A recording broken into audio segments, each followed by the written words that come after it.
Bonjour à tous, j'espère que vous allez bien. Je suis vraiment ravie de vous retrouver aujourd'hui pour une nouvelle vidéo sur la chaîne qui va être un nouveau tag. Et ça fait déjà un petit moment que j'ai pas fait de tag, donc je suis plutôt contente.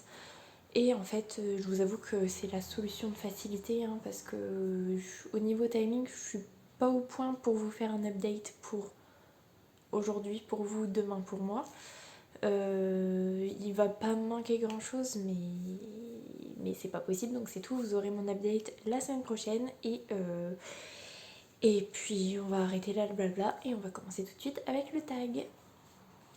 Alors, le tag que j'ai choisi pour aujourd'hui, c'est le tag pile à lire intimidante. Je vous mettrai le lien en barre d'infos là où je l'ai trouvé, parce que je l'ai trouvé sur internet en fait. Et puis, c'est parti. Donc, question 1, un livre que tu n'as pas réussi à terminer. Je voulais vous en parler la semaine prochaine dans mon update lecture, et puis finalement, je vais en profiter pour vous le présenter ici. Il s'agit de La merveilleuse boutique de crème glacée de Viviane, écrit par Abby Clements aux éditions Prisma. Que j'avais emprunté à la médiathèque pour le lire pendant le challenge des 4 maisons. Et finalement, je vous montre, je crois que j'ai toujours... Oui, voilà, je n'ai lu que 90 pages sur 349. Donc c'est pas super, j'aurais pu poursuivre. Mais en fait, je me suis dit, si j'accroche pas tant que ça, il y a tellement d'autres livres que je peux lire qui sont susceptibles de beaucoup plus me plaire. Donc ça sert à rien de s'acharner. Je l'avais dans ma pile à lire depuis super longtemps. Et puis finalement, en fait, ça l'a pas trop fait. C'est un feel good. Et je sais pas, en fait, je me suis dit, ça fait vraiment très vieux. En fait, j'ai regardé, je crois qu'il est de 2003. En fait, il est de 2013, donc ça fait que 7 ans, si je dis pas de bêtises. Mais je trouvais que ça faisait un peu vieillot. Et puis, je sais pas, au niveau des personnages, de, de leur psychologie un peu, enfin, je sais pas, j'étais pas convaincue par les personnages. Après, l'histoire de base aurait pu me plaire, je pense, mais les personnages ne m'ont pas convaincue. Bon, après, je pense que ça peut être un bon feel good, mais voilà, il m'a pas convaincue. Donc, c'est tout. Il était dans ma palle depuis tellement longtemps et finalement, il va s'en aller de ma palle sans pour autant que je l'ai complètement lu. Donc voilà, c'est tout. Deuxième question, un livre que tu n'as pas eu le temps de lire. Et donc, je vais vous présenter Reine de cendre de Erika Johansen aux éditions Le Livre de Poche, que j'ai eu dans ma toute première box Once Upon a Book, je crois, que je n'ai toujours pas lu, donc ça fait 1 an que je l'ai. J'ai super envie en fait de le lire, mais voilà, pas le temps, pas... Surtout qu'il est quand même si c'est un poche, il est quand même assez gros, donc je sais même plus exactement de quoi il parle. Je sais que c'est de la fantaisie, que c'est une histoire de royaume, je crois, et avec de la prise de pouvoir, tout ça, donc ça a l'air super bien, mais voilà, c'est tout. Ça sera lu quand? Je ne sais pas, mais ce sera lu. Troisième question, donc il faut que je vous présente une suite de séries, donc un tome 2 ou autre que j'ai dans ma palle. Et donc, évidemment, le tome 2 de Grisha, donc Le Dragon de glace de Leith Bardugo, aux éditions Milan. Je sais plus trop quand est-ce que je vous ai fait un update sur le tome 1, mais ça date d'il n'y a pas si longtemps que ça devait être au mois de juin, je crois. Il me semble. Et j'avais totalement adhéré à Grisha, à l'univers. J'avais pas du tout été déçue, j'avais juste trouvé que c'était, pour le coup, c'était beaucoup plus jeunesse que Six of Crows, mais que c'était super bien. Donc évidemment, je me suis procuré le tome 2 sans hésitation. Et puis voilà, il faut que je me lance. Je voulais me lancer cet été et en fait, tellement de choses à lire, tellement de choses à lire. Donc peut-être cet été, mais en même temps je vais vous dire ça avec tous les livres que je vous présente et c'est clair que on est le 5 ou le 6 pour moi on est le 5 août et clairement l'été il va pas se prolonger tant que ça, donc à mon avis ça va être compliqué, mais pourquoi pas, parce que même s'il est beaucoup plus gros que le tome 1, je pense qu'il peut se lire très très vite.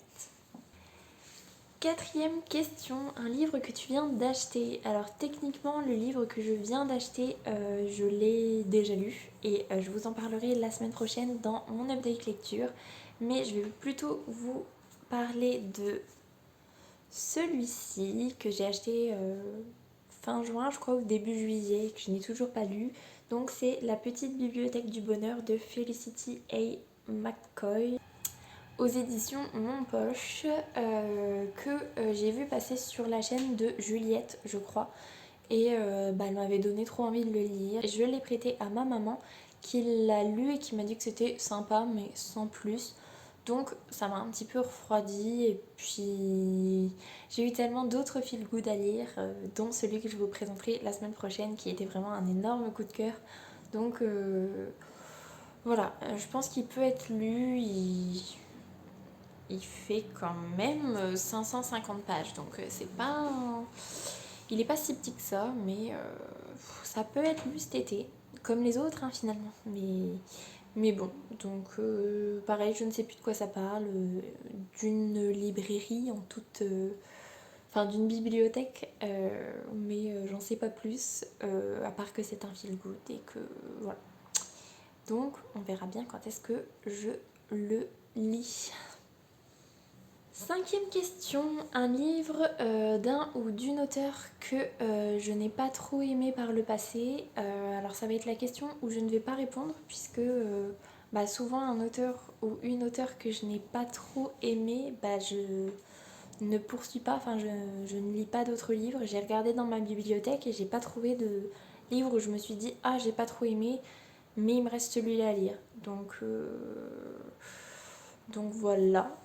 Quoique, au final, il y en a un autre que j'ai mis dans une autre catégorie qui pourrait aller dans celui-là. Je vous en reparlerai tout à l'heure. Mais je pense pas que ce soit une question d'auteur, mais plus une question d'histoire. Bref, donc je squeeze totalement cette question et on passe à la question 6. Donc, question 6, un livre que tu n'es jamais d'humeur à lire. Et il s'agit là sans hésitation des Lunes de sang d'Anaïs Cross. Donc là c'est le tome 3 qui s'appelle Métamorphose aux éditions Locomodo. Oui c'est ça. C'est une saga de fantasy qui reprend l'univers de Sherlock Holmes. J'en ai lu un, enfin j'ai lu le tome 2 il n'y a pas si longtemps que ça. Je crois que ça devait être au mois de mai, si je ne dis pas de bêtises, mais pas sûre du tout. C'est super bien hein, quand je le lis, mais j'ai jamais envie de le lire. Il faut vraiment que j'ai une... Je sais pas, que ma maman me pousse à lire ou que je sois vraiment dans une optique bien particulière. Mais sinon, je suis jamais d'humeur alors qu'au final, j'aime bien. Là par contre, la couverture est vraiment pas terrible pour celui-là, mais la tranche est plutôt pas mal. Donc bon. Bref, tout ça pour vous dire que c'est une très bonne saga, mais je ne suis jamais d'humeur à la lire, donc ce sera lu. Quand? Je ne sais pas. Question 7, donc c'est il est immense, un pavé, et là, il est déjà tellement lourd. Il s'agit de l'Empire Ultime, donc le tome 1 de Fils des Brumes de Brandon Sanderson que j'ai aux éditions Orbit. Ouais, ça doit être ça. Orbit. Est-ce qu'on peut le classer dans les pavés? Oui, totalement. Hein. C'est une saga que ma maman me conseille depuis tellement longtemps. Et oui, je vais le lire, vraiment. J'avais vraiment envie de me lancer cet été et finalement avec le challenge des 4 maisons, j'ai pas eu envie de le mettre dedans parce que voilà. Mais je pense que quand il sera terminé, la semaine où je rentre de vacances, je me lancerai dedans parce que j'ai besoin d'être cadrée, d'être dans un endroit où je suis pas distraite à fond. je pense, puisque c'est un gros univers de fantasy, un peu à la Matrix, avec des pouvoirs un peu particuliers, des histoires politiques si je ne dis pas de bêtises. Donc faut vraiment, genre je peux pas le prendre la semaine prochaine quand je pars en vacances parce que déjà, et aussi parce que il faut que je sois pas concentrée quand je le lis, mais je peux pas me dire oh, bah, je lis un chapitre et puis après je pars toute la journée et puis je lis qu'un chapitre 2 jours après. Je pense que c'est bien d'être assez comment dire, d'être assez sérieux en lisant, et c'est surtout que de ce que j'en ai compris c'est quand même très addictif, et donc si je suis obligée d'interrompre ma lecture toutes les 2 secondes parce qu'il y a une sortie ou quoi que ce soit, bah forcément c'est pas très utile et très agréable je pense. Donc il sera lu cet été, promis. Oh c'est terrible de dire ça mais promis, et je vous en reparle très vite du coup. Question 8, un livre que j'ai acheté pour sa couverture. Je vais vous parler de The Wicked Deep de Sea Earnshaw aux éditions Rajo. Bon, déjà, on est d'accord, hein, la couverture est juste magnifique. Après, l'histoire me tentait bien, je l'ai vu passer sur énormément de chaînes Booktube, et c'est vrai que l'histoire me tente quand même plutôt pas mal, mais j'aurais pu le récupérer sur ma liseuse, mais la couverture était tellement belle que je l'ai acheté. Je me suis dit, même si il me plaît pas à la lecture, franchement ça vaut le coup de l'avoir dans la bibliothèque. Celui-là c'est du fantastique, donc ça doit être dans une ville à côté d'un port.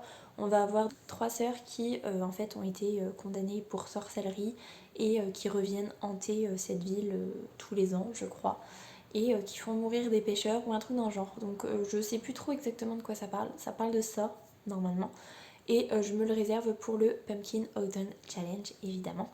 Donc il sera lu au moment du Pumpkin Autumn Challenge, mais pas cet été. Et puis c'est pas trop dans le thème estival, donc voilà. Mais j'ai très hâte de le lire parce que l'histoire me fait envie, mais surtout la couverture. Voilà. Et dernière question, donc question 9, le livre le plus intimidant de ma bibliothèque. Donc c'est celui qui va pouvoir faire écho à la question 5. Donc un auteur ou une auteure que je n'ai pas trop aimé par le passé. Je pense pas que c'est un problème d'auteur, je pense que c'était un problème d'histoire. Mais bon, on verra bien. Et donc il s'agit des Faucons de Ravera de Melissa Caruso aux éditions Bragelonne, dans la collection Big Bang. Et donc là c'est le tome 2, L'héritière rebelle. Donc pareil, on est dans un monde de fantasy où les sorcières ou les sorciers se voient attribuer un faucon qui va brider leur pouvoir et qui va permettre de libérer leur pouvoir ou non. Et donc ils sont très liés. Et Zaira qui est la sorcière qui va être liée à Amalia je crois. Oui c'est ça. Qui va être liée à Amalia qui en fait ne pouvait pas être faucon et qui se voit devenir son faucon un petit peu contraint, forcé. Sauf que comme elle c'est la fille d'une grande figure politique de ce royaume, bah forcément ça va engendrer des petits soucis. Et j'avais pas trop aimé le tome 1 parce que j'avais trouvé que le personnage d'Amalia était grave chiante et très pas bébé mais très puéril, au contraire de Zaira qui elle pour le coup est très mature et très cool. Mais j'avais pas trop aimé et c'était un peu bof. J'avais beaucoup aimé, enfin j'avais beaucoup préféré la fin, et donc je me suis dit je poursuis avec le tome 2, et si je n'adhère pas, c'est tout, je m'arrêterai là. C'est une grosse brique, donc j'avoue que j'ai envie de le lire, mais en même temps il m'intimide beaucoup du fait de sa grosseur, du fait que j'ai pas trop aimé le tome 1 même si la fin était mieux. Donc voilà, c'est un peu en demi-teinte celui-là, et du coup je sais pas trop si c'est Melissa Caruso que j'ai pas trop aimé ou si c'est plus l'histoire de base, donc on verra bien. mais je pense qu'il sera lu quand même dans pas si longtemps que ça, je pense, même s'il est énorme, mais bon. Et voilà, ce tag est maintenant terminé. J'espère qu'il vous aura plu. J'espère que je ne serai pas passée trop vite sur les livres. Il y en a certains, je vous avoue que je suis passée très vite parce qu'ils sont très connus ou parce que malheureusement je ne me souviens plus de l'histoire. Mais voilà, en tout cas j'espère que cette vidéo vous aura plu. Si c'est le cas, n'hésitez pas à mettre un petit pouce dans les airs, à vous abonner à la chaîne et à venir discuter avec moi en commentaire, ça me fera super plaisir. En attendant, je vous souhaite une très belle semaine, de très belles lectures et je vous dis à la semaine prochaine. Salut!